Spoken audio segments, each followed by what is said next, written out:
దేశం మొత్తం మీదున్న best gold sellers, best designs ఇప్పుడు హైదరాబాద్ లో pan India jewel show. Don't miss it.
ఆడపిల్ల వేళకాని వేళ ఇలా స్నానం చేసిందంటే తినకూడని మాట ఏదైనా చెవిని పడి ఉండాలి, లేదా పడకూడని కోరిక ఏదైనా మనసును పడి ఉండాలి. అవునా అమ్మా? రాత్రి శివుడి వేషంలో ఉన్న మాధవ్ పక్కన నేను పార్వతిలా నిలబడాల్సి వచ్చింది బాబా. పార్వతిలా నటిస్తేనే స్నానం చేశావు. రేపు ఆ శివుడి పక్కన పార్వతిలా జీవించాల్సి వస్తే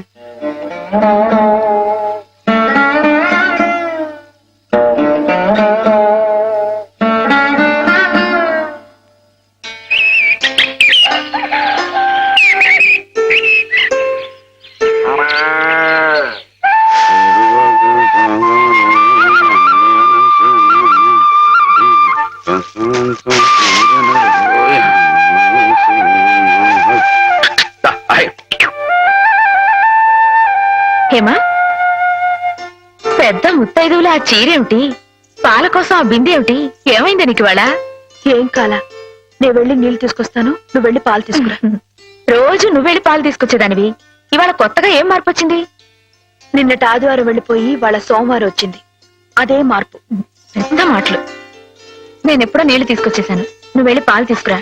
టైంకి సరిగ్గా కాఫీ అందకపోతే ఒక్క నిమిషంలో సోమవారాన్ని మంగళవారం చేసేస్తాడు నాన్న. నువ్వు వెళ్ళు.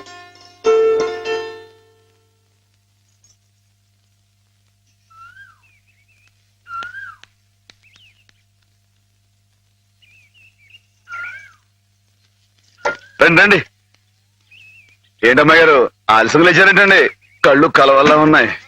పాలు పాలు రెడీయేగానండి. రాత్రి స్టేజ్ మీదకి అసలు నిజంగానే ఆదిశక్తి వచ్చి ఉంటుందండి. చూశారు కదండి రాత్రి మీరు వచ్చిన వంగతో వాళ్ళందరినీ ఎలా ఉతికి పారేశానో. పాలు రాత్రి దెబ్బతో నాకు గట్టి నమ్మకం వచ్చేసిందండి. నాకు ఎప్పుడు ఏ ఆపద వచ్చినా మీరు వచ్చి కాపాడేస్తారని. నువ్వు జాగ్రత్తగా ఉంటే నీకు ఆపదలు ఎందుకు వస్తాయి అసలు? ఎదుటి వాడిని చదవగలిగే లౌక్యం నీకు రావాలని రోజు దేవుడికి దండం పెట్టుకుంటున్నాను. నిజమా అమ్మాయి గారు? రోజు నా గురించి మీరు దేవుడికి దండం పెట్టుకుంటారా?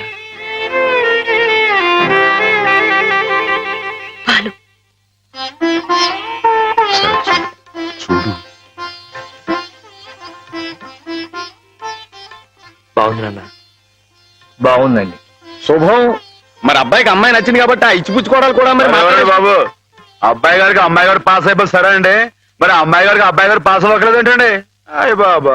వెళ్తాం గారు మిమ్మల్ని కొంచెం అలా బయటికి రండి. రండి. అమ్మాయి గారు, మీకు పెళ్లి కొడుకు అన్ని విధాలా నచ్చితేనే ఈ పెళ్లి జరుగుతుంది, లేకపోతే జరగదు. చెప్పండి, మీకు అబ్బాయి నచ్చాడా? ఆడపిల్లలు నువ్వు ఇట్ట అడగగానే అట చెప్పేస్తారా? రైటే లేండి, ఇటప్పుడు కొంచెం ఇరకాడంగానే ఉంటుంది. ఓ పని చేయండి, అబ్బాయి మీకు నచ్చితే నవ్వుతూ తలదించుకోండి, నచ్చలేదనుకోండి కోపంగా నాకేసి తిరిగి చూడండి. అయ్యి బాబాయ్, అదేంటండి? అటు నవ్వు కాదు ఇటు కోపం కాదు, అటు బాధగా చూసి అర్థం ఏంటండి?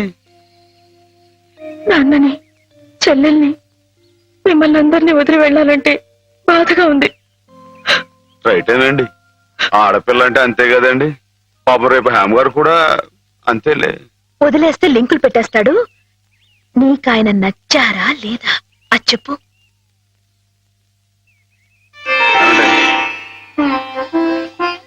పాస్ అయిపోయినట్టే. మా అమ్మాయి గారికి అబ్బాయి గారు పాస్ అయిపోయారండి. ఇక పెళ్లి ఏర్పాటు చేసేసుకోండి. శుభం. అయితే కట్న కానుకల విషయాలు కూడా మరి ఏమండో మేమే బంగారం లాంటి ఆడపిల్లలు ఇస్తుంటే ఇంకా ఎదురుగుతారండి బాబు. ఆయ్. నువ్వు ఊరుకో. ఆయ్. సంతలో పశువుని పెట్టి బేరం ఆడినట్టు నన్ను మధ్యలో పెట్టి బేరం ఆడడం నాకు సుతరాం ఇష్టం లేదు. నేను అలా బయట నుంచి ఉంటాను, మీరు మాట్లాడుకోండి. మా వాడు చిన్నప్పటి నుంచి అంతేలేండి. కొన్ని పద్ధతులున్న మనిషి, మధ్యతరగతి వాళ్ళం కదా. తప్పని తెలిసినా కొన్ని బాధ్యతలను నెరవేర్చడానికి కొన్ని పనులు చేయక తప్పదు. మరి ఏమంటారు బావగారు? అవన్నీ ఎందుకండి, ఆ పుచ్చుకునేది ఏదో ఒక ముక్క మా మనసులో వేయండి. ఒక 50,000 అయితే సబబుగా ఉంటుందంటారు. హాయ్, సరే బావగారు, మీ సంబంధం మాకు నచ్చిందండి. త్వరలోనే ముహూర్తాలు పెట్టుకుందాం. వస్తామండి. నమస్కారం. విన్నావటే 50,000 కట్టడం కానీ ఒక క్షణం ఆలోచించకుండా ఒప్పేసుకోండి మీ అన్నయ్య గారు. అంతటితో ఆగుతుందా? లాంఛనాలని అవని ఇవని ఇంకా అమాం బాపతు ఇంకో 10,000 దేగుతుంది. కాస్త డేకితే మాత్రం తప్పే ఉందండి. మంచి సంబంధం అనుకున్న తర్వాత ఆయ్. ఒరే డబ్బు గురించిన ఆలోచన ఎందుకు బావగారు? ఈ ఇంటిని అమ్మేస్తాను. జోకులు ఎత్తున్నారా బాబు గారు? లేదయ్యా, నిజంగానే అమ్మేస్తాను. తాతల నాటి ఆస్తి ఈ ఇంటిని అమ్మేస్తారా? అవును బావగారు, నాకు కుర్రాడు నచ్చాడు. అతని క్రమశిక్షణ నచ్చింది. ఈ రోజు లెక్కల ప్రకారం వాళ్ళు ఏమీ ఆకాశంలో లేరమ్మా. చాలా సబబుగానే అడిగారు. అయినా రేపు మీరు మాత్రం అడగరా? మీరు అడగకపోయినా నా బాధ్యతగా నేను ఇవ్వద్దా చెప్పండి. అందుకే ఇంటిని అమ్మేసేయాలనే నిశ్చయానికి వచ్చాను. మీ ఎరుకలో ఏదైనా మంచి బేరం ఉంటే చూడండి బావగారు. కాస్త ఇంటిని శ్రద్ధగా చూసుకునే మనుషులను చూడండి.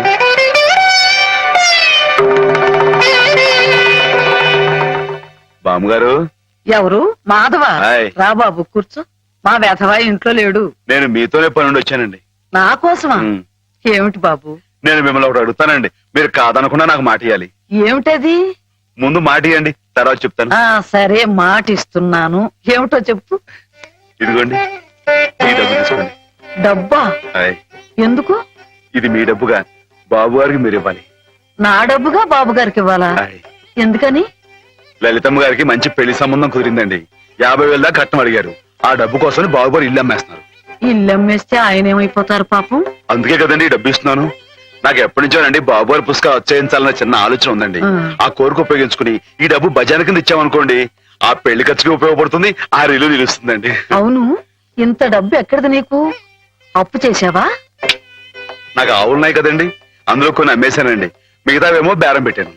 ఇలా అన్ని అమ్మేసుకుంటే నువ్వేం తిందామని. మరెవరే, మీరంతా లేరేంటండి? మీ ఇంటికి వస్తే ఓ ముద్దు పెట్టరా? నాకు ఈ సాయం చేసి పెడతారు కదండి. మారేడు దళం శివుని పాదాలు తాకాలంటే ఏ చేతులు కాదంటాయి? ఎంత దొడ్డ మనసురా నాయనా నీది. ఏమిటి బామ్మగారు, నా కావ్యాలను మీరు అచ్చువేస్తారా? అది కాదు బాబు గారు, మా వారు బోలుడు హైవేస్ నాకు వదిలి వెళ్లిపోయారు. అనుభవించడానికి నేను నా మనవడు మిగిలాం. ఆ డబ్బు ఇలాంటి పుణ్యకార్యాలకు ఉపయోగిస్తే నా జన్మ తరిస్తుందనిపించింది. బామ్మగారు ఏంటండి పొద్దునే జన్మలు అయ్యి అంటున్నారు? నాన్నగారు పుస్తకాలన్నీ బామ్మగారు అచ్చు వేయిస్తారట మాధవ. అయ్యో బాబోయ్, ఎంత శుభవార్తనానండి. అనండి బాబు గారు, ఇక రామాయణం మహాభారతం పక్కన పేటేసి కూర్చుంటాయి మీ పుస్తకాలు. ఆయ్. కానీ నా పుస్తకాల మీద మీకు రాబడి పెద్దగా ఉండకపోవచ్చు బామ్మగారు. మాకు పైసా రాబడి రాకపోయినా పర్వాలేదు బాబు గారు. ఒక మహాకవి రాసిన అపురూప గ్రంథాలు వెలుగు చూడాలి. మీరేమిటో, మీ కళానికున్న శక్తి ఏమిటో 10 మందికి తెలియాలి. ఏం మాధవా? లక్ష విలువ చేసే మాట అన్నారండి. ఆ మాటతో పాటే భజానాగా ఇంత ఇప్పించేస్తే ఈ విషయం పాస్ అయిపోద్దండి. ఆయ్. మాధవ, బేరాలు ఆడడానికి భజనాలు పుచ్చుకోవడానికి ఇది నువ్వు పశువుల సంతకెళ్ళి చేసే పశువుల బేరం అనుకున్నావుటయ్యా. ఇటువంటివి నచ్చవు నాకు. రైటే బాబు, ఇప్పుడు ఆవులు గేదెల మధ్య గడిపేవాడిని. అంతవరకు ఆలోచించాను. తప్పే. మాధవేం తప్పుగా అనలేదు బాబు గారు. మీకు ఎంతో కొంత ఇవ్వటం మా బాధ్యత, ధర్మం. ప్రస్తుతానికి 50,000 అట్టి పెట్టండి. ఇప్పుడు ఎందుకు బామ్మగారు? రేపు పుస్తకాలన్నీ వచ్చైన తర్వాత ఏకమొత్తంగా ఇద్దరు గాని. ఉంచండి బాబు గారు.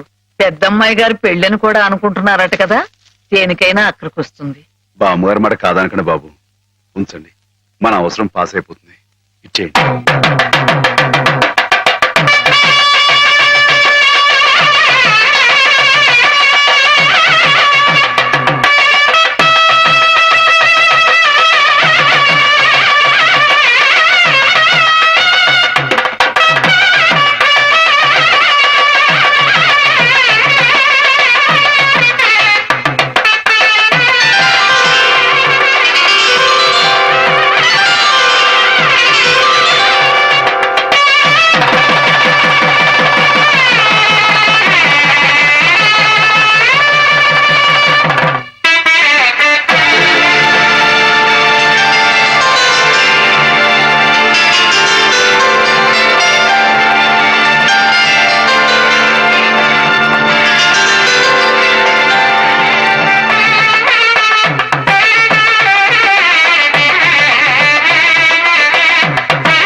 ఏమిటిది?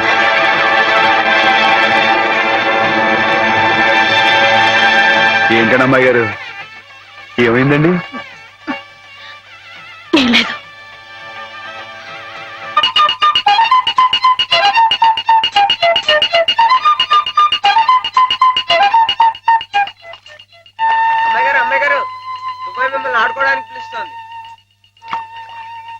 గుడికెళ్ళి వస్తున్నావమ్మా?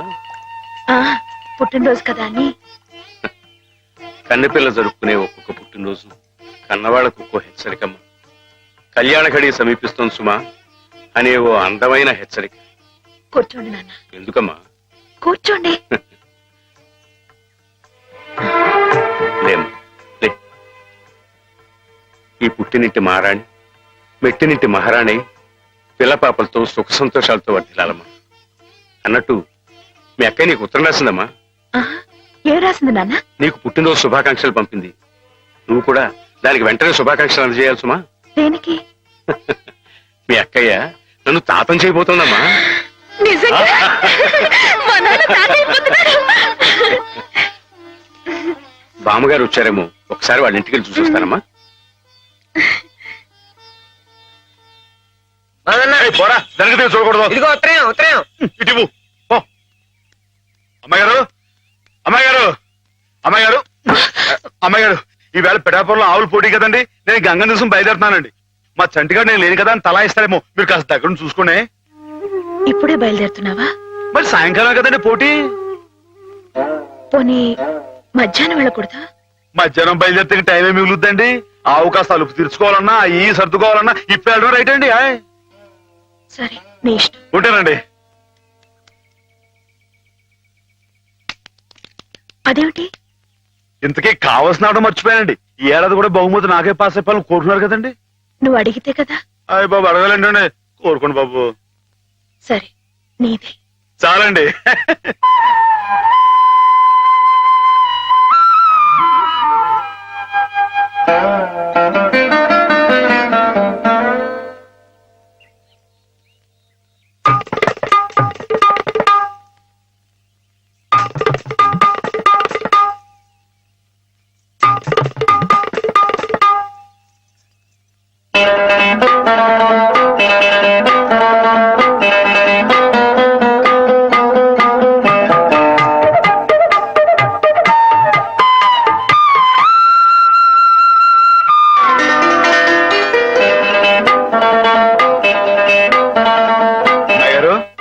అమ్మాయి గారు, అమ్మాయి గారు, అయ్యో ఇంకా పడుకున్నారేంటండి? ఈవేళ మీ పుట్టినరోజు. లేవండి. అబ్బా లేవండి, రండి. కూర్చోండి. ఇదిగోండి, ఈ ఎన్నపూస ఒంటికి రాసుకుని, ఈ మేగడతో మొహం రుద్దుకుని, ఈ పాలతో తలారా స్నానం చేయండి. పాలతో స్నానం చేయడానికి నేనేం దేవతనా? కాకపోవడం ఏంటండి, అంతకన్నా ఎక్కువేనండి. రానంటే చంపేస్తామని వచ్చాను కానీ లేకపోతే వాళ్ళు వచ్చేవాడు కదా బాబు. ఏం పాపం? అంతర్వేది వెళ్లాల్సింది. ఎందుకో? మా ఆవిడ సముద్ర స్నానం చేద్దాం రమ్మంది. ఏమిటి విశేషం? ఇవాళ కార్తీక పౌర్ణమయ్యా బాబు. అందుకే కాబోలు అమ్మాయి గారు మధ్యాహ్నం వెళ్ళకూడదా అన్నారు. బండలకు తిప్పు. దేనికి? ఈ ఏళ అమ్మాయి గారు పుట్టినరోజే బాబు. నమస్కారం అమ్మా. ఎప్పుడు వచ్చారు? ఉదయమే వచ్చాను బాబు గారు. ఆహా. యాత్రల్లో ఎవరో కళ్ళ డాక్టరు పుణ్యాత్ముడు కళ్ళు ఆపరేషన్ చేసి బాగు చేశాడు. అలాగా? అందుకే 4 రోజులు ఆలస్యమైంది. నాన్నగారు మీరు ఎప్పుడొస్తారా అని ఎదురు చూస్తున్నారు. దేనికి? పెద్ద మనసుతో మీరు పెళ్లి సమయానికి అందజేసిన డబ్బు ఆ శుభకార్యానికి ఎత్తు వచ్చినట్టుగా సరిపోయింది. అందుకుగాను మీకు ఎప్పుడు రుణపడి ఉంటానండి. అంత మాట అనకండి బాబు గారు. నా పుస్తకాల మీద సర్వం సహా హక్కుల్ని మీకు ధారాదత్తం చేస్తున్నట్టు పత్రం రాయించాను. సాయంకాలం ఆ పత్రాన్ని పుస్తకాన్ని మీకు అందజేస్తాను. వద్దు బాబు గారు, అంతటి సన్మానానికి తగను నేను. ఆ కాగితంలో మాధవ్ పేరు రాయించి అతనికి ఇవ్వండి బాబు. మాధవ్ పేరా? అవును బాబు గారు, నేను మీ దగ్గర అబద్ధం ఆడాను. గంగలో మునిగినా కేదారనాథుణ్ణి చూస్తున్నా నేను తప్పు చేశాననే బాధ నన్ను తొలిచేసింది. నేను తమకిచ్చిన డబ్బు నాది కాదు. మాధవ ఆవులు నమ్మేసి డబ్బు తెచ్చి నాకిచ్చి తను ఇస్తున్నానంటే మీరు తీసుకోరనే భయంతో నేను ఇస్తున్నట్టు అబద్ధం ఆడించి మీకు ఇప్పించాడు. మాధవ్? మన మాధవ్? మీ ఇల్లు మీ చెయ్యి జారిపోకూడదని వాడి తపన. మీ పుస్తకాల్ని వాడి డబ్బుతోనే అచ్చు వేయించాలని వాడికి ఎప్పటి నుంచో కోరిక. అందుకే పుస్తకాలకి బయానా రూపంగా కొంత డబ్బిస్తే మీ ఇల్లు నిలుస్తుందని అలా చేశాడు బాబు గారు.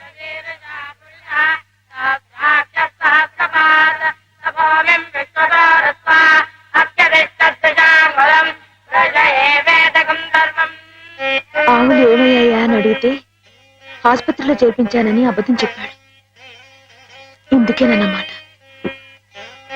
మన్ను తినలేదని ఆ రోజు గోపాలుడు చెప్పిన అబద్ధం పెంచిన తల్లిని పునీతురాల్ని చేయడానికైతే మమత నిండిన ఈ గోపాలుడు ఈనాడు చెప్పిన అబద్ధం పెంచిన పంచని 10 కాలాల పాటు చల్లగా నిలపడానికమ్మా.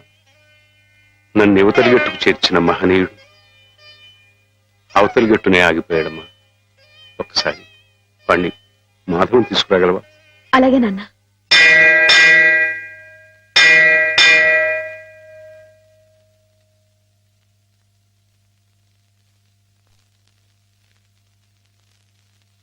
అమ్మాయి గారు ఎంతసేపు అయిందండి వచ్చి?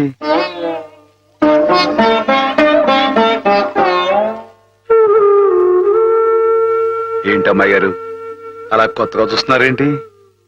నువ్వు చాలా కొత్తగా కనిపిస్తున్నావు మాధవ. అయ్యే బట్టలు అదే పని అదే మొహం, నేను కొత్తగా ఊరుకోను అమ్మాయి గారు. నాన్నగారు నేను వెంటనే తీసుకురమ్మన్నారు. అలాగా పదండి.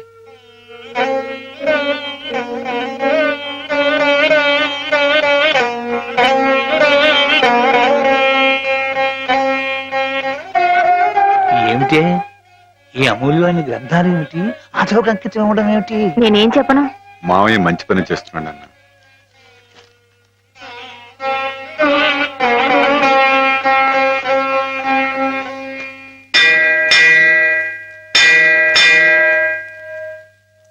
నాన్న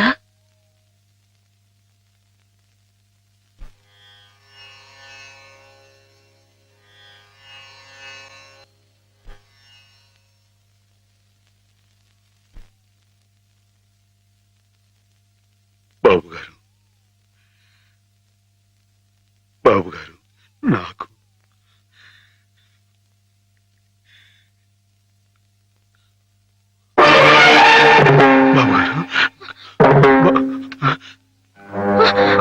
నాన్న బాబా నాన్న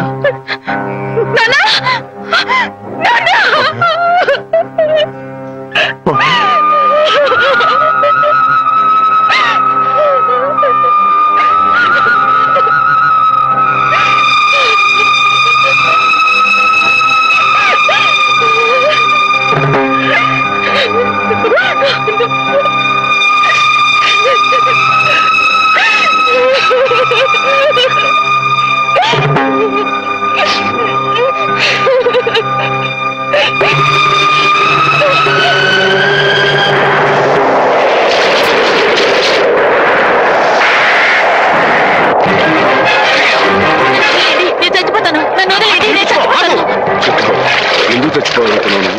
నాకెవరూ లేరు బాబు గారు. నీ పేరేమిటి బాబు? మాధవయ్య. చూడు మాధవ్, దిక్కులేని వాళ్ళకి దేవుడే పెద్ద దిక్కు. మనం పుట్టింది బతకడానికయ్యా, చావడానికి కాదు. పద, మాతో పాటు మా ఇంట్లో ఉందిగా. నేను ఉత్తినే ఉండను, ఏదైనా పనిపించండి చేస్తాను. అలాగే పనిపిస్తాను. పద.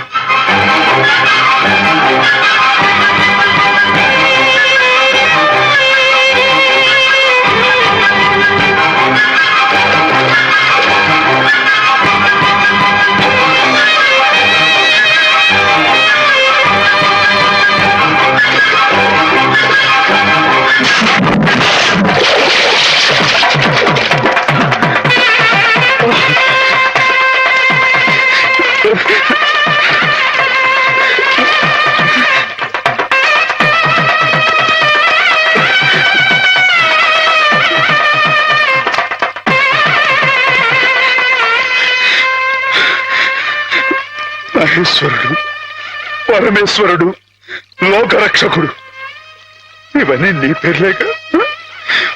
ఒక్క మంచి పని కూడా చేయలేని వాడివి నీకెందుకయ్యా ఇన్ని మంచి పేర్లు? ఎందుకని గుళ్ళు గోపురాలు?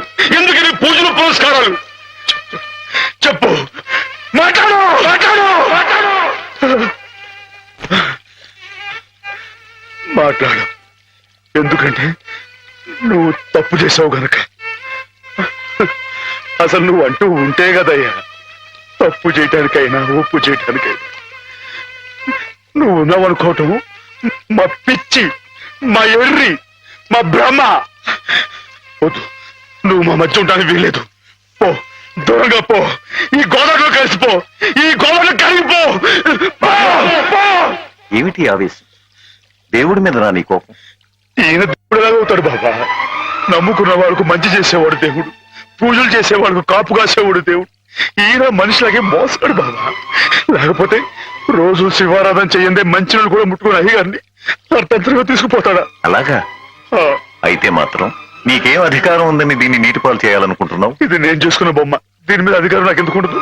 నువ్వు చేసుకున్న బొమ్మ మీద నీకు అధికారం ఉన్నప్పుడు ఆ దేవుడు చేసుకున్న బొమ్మల మీద ఆయనకి అధికారం ఉండదా బాబు? బొమ్మ పాత్ర ముగిసింది, రంగస్థలం మించి తప్పించేశాడు. ఆప్తులేని వ్యక్తులు దూరం అయితే తెలితిగానే ఉంటుంది. మెల్లమెల్లగా ఆ బాధని మర్చిపోవాలి. ఎలా మర్చిపోమంటావు బాబా? 10 మాటల్లో 5ంటికి అర్థం చెప్పలేని వాడిని ఆయనతో పాటు సమానంగా కూర్చోబెట్టి ఆయన రాసిన పెద్ద పెద్ద పుస్తకాలన్నీ నాకు అంకితం చేశారు. నేనంత గొప్పనా బాబా? అంత పెద్దోడ్నా? నాకు ఆ తాహతుందా? నా కింద కీర్తి ఇచ్చి వారు కీర్తి శేషులు అయిపోయారు. నా మేడం మణారం వేసి ఆయన బట్టలో కలిసిపోయారు. ఊరుకో మాధవ, ఊరుకో. నీ బాబు గారి ఆత్మ శాంతించాలంటే త్వరలో ఆ పుస్తకాలన్నీ అచ్చు వేయించి ప్రజలకు అందించు. ఆయన పేరు శాశ్వతంగా నిలుస్తుంది.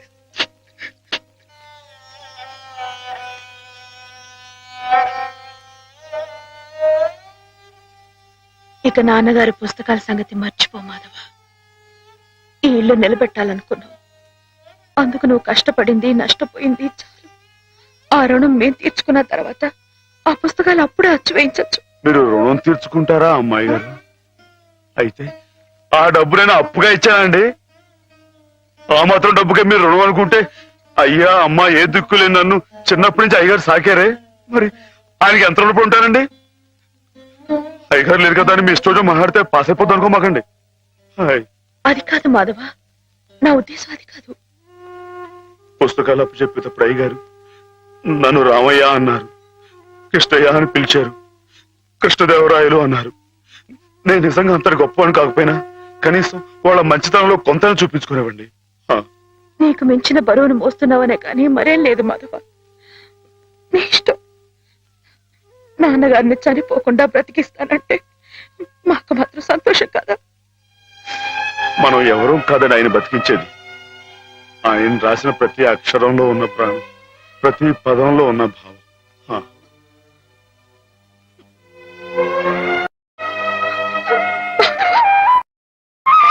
అమ్మాయి గారు, అమ్మాయి గారు, ఊరుకోండి అమ్మాయి గారు, ఊరుకోండి.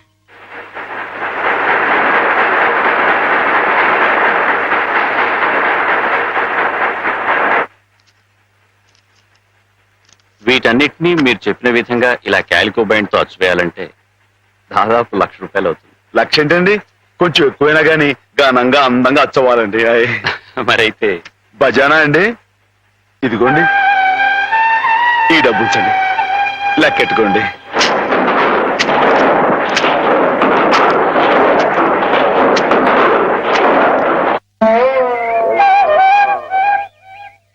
మాధవన్న బాబు గారు పుస్తకాలు అచ్చు వేయిస్తున్నాడు కదా, ఆ పుస్తకాల మీద బోలు డబ్బు వస్తుంది కదా.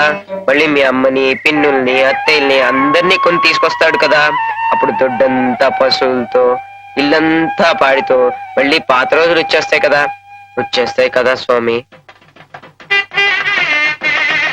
అనుకున్న టైంలో అనుకున్నట్టుగా అచ్చేసి ఇచ్చేశారు. చాలా సంతోషంగా ఉందండి. ఇవి ఇంత త్వరగా ప్రింట్ అవటానికి కారణం మీరు, మీ పట్టుదల. ఇవిగోండి మీ పుస్తకాలు. అందంగా అచ్చయ్యాయా? చాలా బాగున్నాయండి. మా బాబు గారే పట్టుబట్టలు కట్టుకుని ముస్తాబాయి వచ్చినట్లుగా ఉన్నాయండి. ఏంటయ్యా ఈ అడావుడి? అయ్యగారు రాసిన పుస్తకాలు. ఓహో,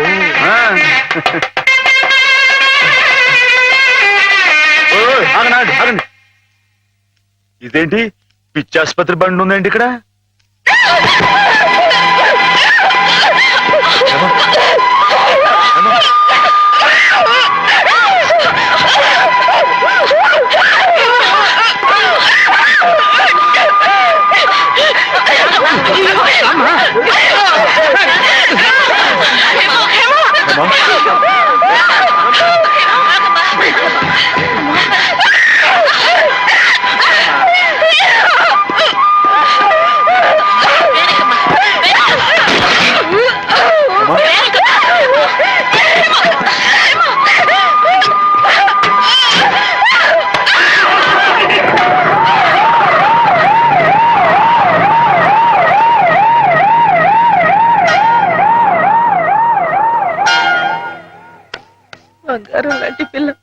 ఇదేం కర్మో.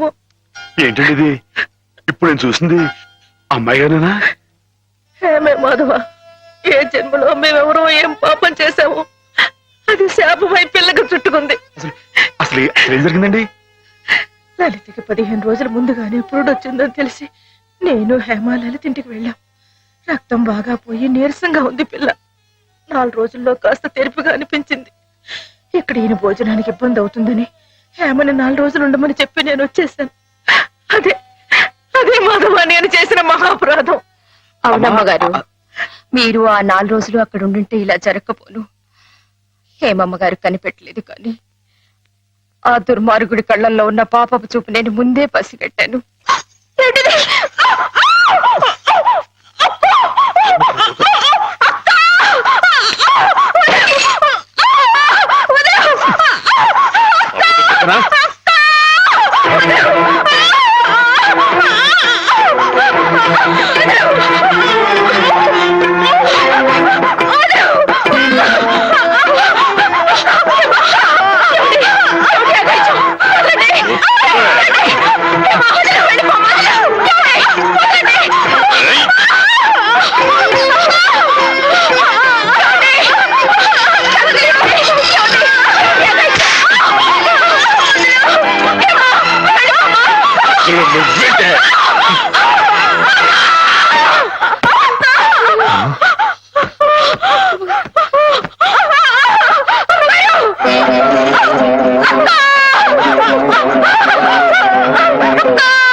చంపేశాడని పోలీసుల ముందు మొరపెట్టుకున్నాను.